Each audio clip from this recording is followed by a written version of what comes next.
If you've watched my channel for a while, you'll know that I'm a big fan of cooking on an offset, specifically when it comes to cooking brisket. I've also got a number of other barbecues that I use, one of them being the MASTERBUILT Gravity Series 560. And I know a lot of people out there have that particular barbecue, and I've never really been that happy with how it cooks brisket. I find that the top fat doesn't render that well, and I never really get the kind of colour or texture to the bark that I'm looking for. So in this video, I'm going to try and do the ultimate MASTERBUILT brisket. I'm going to do everything that I can think of to get offset smoker quality brisket on the MASTERBUILT 560. So if you've got a MASTERBUILT Gravity Series pit and you wanted to cook better brisket, or you've maybe got a brisket that's coming up that you want to cook, definitely stick around for this video because there are some things that I'm going to be doing every time going forward.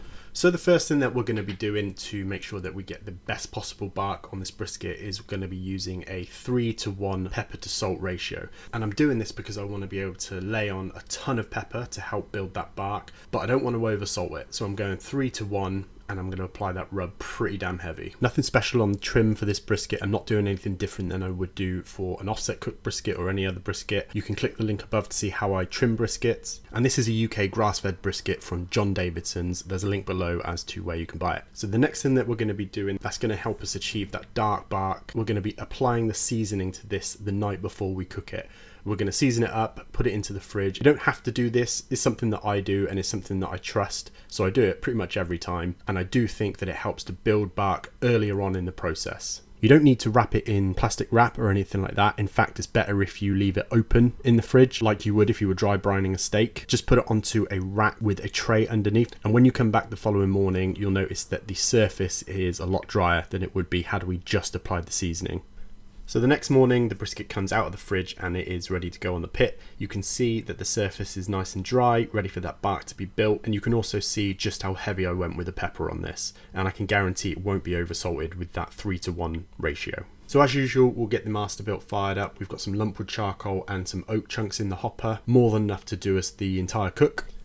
The next major thing that we're going to be doing is cold smoking this brisket. Not true cold smoking, we're going to be cooking at about 150 Fahrenheit. We're going to get it real smoky and we're going to cook there for about 3 hours. A lot of places in Texas do this to help build flavour and again contribute to a good bark. So I'm going to try and replicate that here on the MASTERBUILT by cooking at around 150, getting it really smoky, building that colour, building that flavour, in the hope that this contributes to all those things that I'm trying to achieve on this cook. And for that colder smoking period, we're really going to go in on the oak wood. So I'm loading this up so I can get it really smoky and a load of flavour in those 3 hours of cooking at around 150.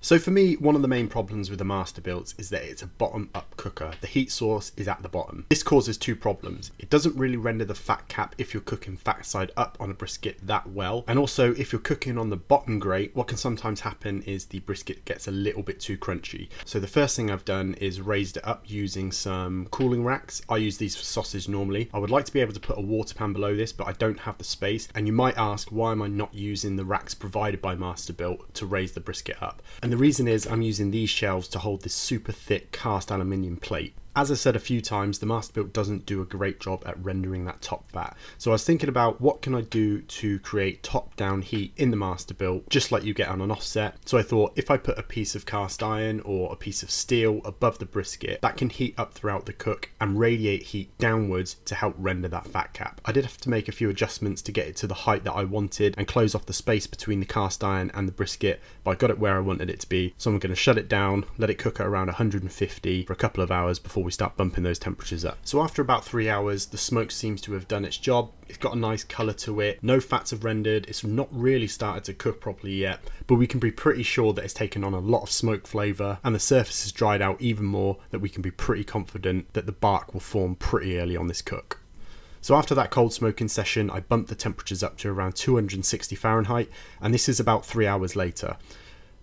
I wanted to get a reading on that cast iron plate and it was running at around 108 Celsius, which is 226 Fahrenheit. And I was happy to see that it had heated up sufficiently that I was pretty confident it was going to be radiating some heat downwards to help render that fat. Checking in on the bark, it's looking good. It's looking better than any other brisket I've cooked on the MASTERBUILT. And to be completely honest, it's already looking better than a lot of finished MASTERBUILT briskets I've seen on YouTube.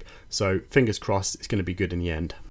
So 7 hours after cooking at around 260, a grand total of 10 hours if we include the cold smoking section, I'm pretty confident that this brisket is ready to wrap. That fat cap has rendered, I'm really happy with it. The bark is looking dry, so now what I'm going to do is do something slightly different to what I usually do, which is using butcher paper. I'm going to wrap this in a foil boat, Chud's barbecue style, Leroy and Lewis style, and again, this is just to help that fat cap continue to render and continue to get that dark bark that I really like.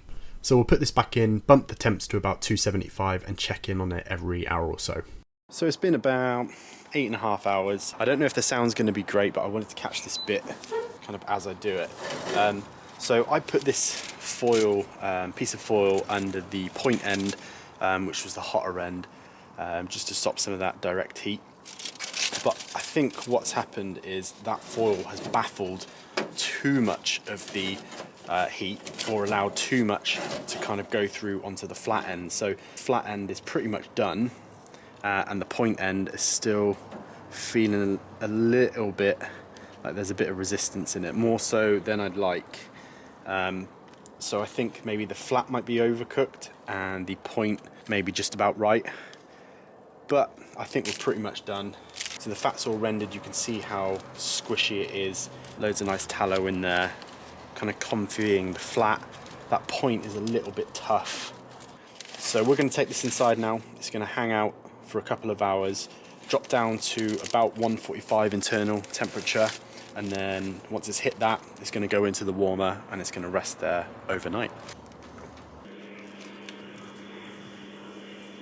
So it is the next day. This has been resting all night. I'm pretty sure at least the flat is overcooked. That foil was baffling that point end, and it meant that the flat, I think, overcooked. So we'll cut into it. It might be more pullable than it is sliceable, but we'll cut into it and see how we did. Ooh, it's feeling pretty tender. I can't waste all that tallow. All that tallow that's settled in the bottom of the foil boat. Got to make the thumbnail look good. So that's looking pretty good. I think for a Masterbuilt Gravity Series brisket, that's looking pretty dark, nice and crunchy from the foil boat. We'll see how we did when we cut into it.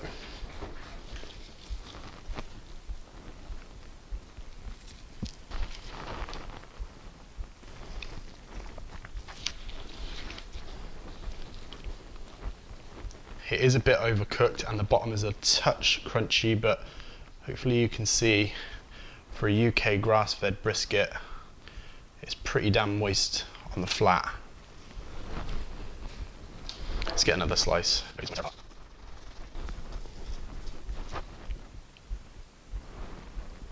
That is a pretty moist flat. That is a juicy lean. That bark as well. I want to get one of these little burnt ends. That's an awful trim. I don't know how I missed that, but again, super juicy, super moist. Definitely not bad for a UK brisket at all. Love that fat render, love that bark.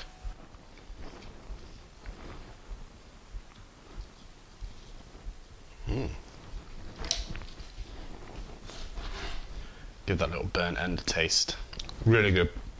Kind of looks kind of dry on camera, but you can see it kind of glistening. It's almost spongy. What is that? So overall, I'm really happy with that. I do think that those little tricks on the Masterbuilt will definitely help you. If you've got one of the Gravity Series cookers and you're looking to cook a brisket, definitely recommend giving some of these little tips and tricks a try. So that's my ultimate Masterbuilt Gravity Series brisket process. Works pretty well. I would definitely consider giving that hot plate above to give that top down heat a go. If you can find something, a piece of steel that will fit, definitely give it a go. That dry brine overnight, that cold smoke, all contributed to a brisket that I would put against a lot of offset cooked briskets. So if you like this video, please like, comment, subscribe, do all those things. It really, really helps me out. And I'll see you in a couple of weeks for another video.